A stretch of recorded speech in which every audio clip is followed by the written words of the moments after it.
All right, so if you've been following along with my John Deere 140 restoration build, you'll know that things are coming along, but the hood needs some help. Now, if you have an old John Deere tractor, lawnmower, and you got big cracks in the hood, have no fear, they are fixable, and it is very simple. I'm going to leave a link in the description to all the products I have used in this restoration here. Here we go, let's get into this.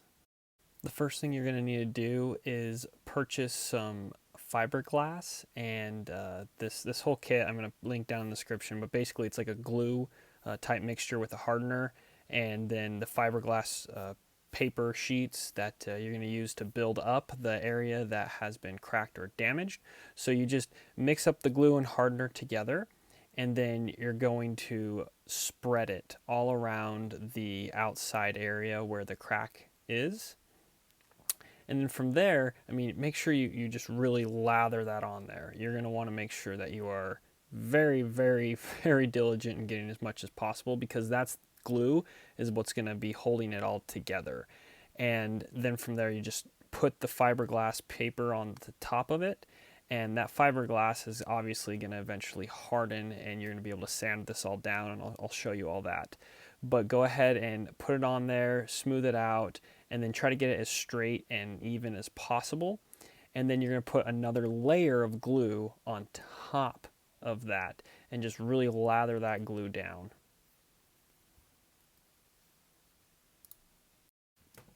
So you're going to want to make sure you take this, some kind of little paintbrush of sorts. I got like 50 of them for $1 at Harbor Freight, I think, and just reused them continually, because every time you use one and then you're going to let it all harden, the glue is going to harden on that paintbrush, and you're not going to be able to use it anymore. So make sure you get a lot of those. Then you're just going to repeat the process continually, and you're just going to keep layering and layering it until it thickens to the point where you're happy.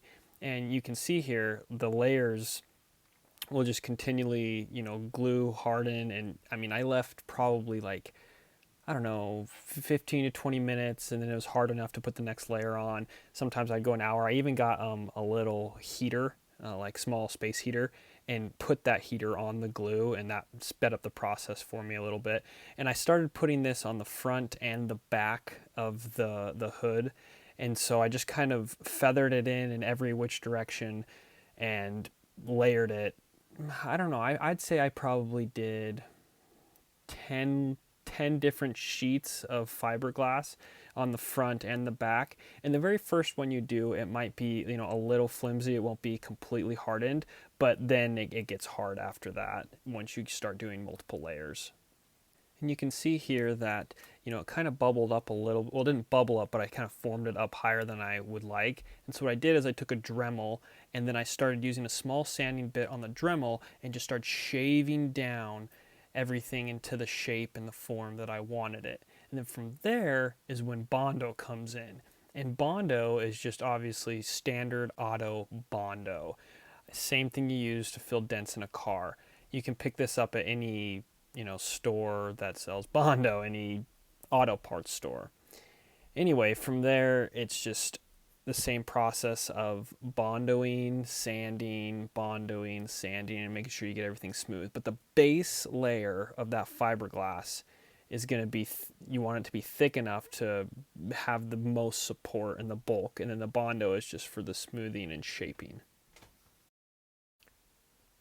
All right, after that, now it's time to just sand the whole thing down as smooth as possible and try to get rid of any imperfections, because it's going to make it much easier and smoother in the painting process if you can get rid of as many imperfections as you can.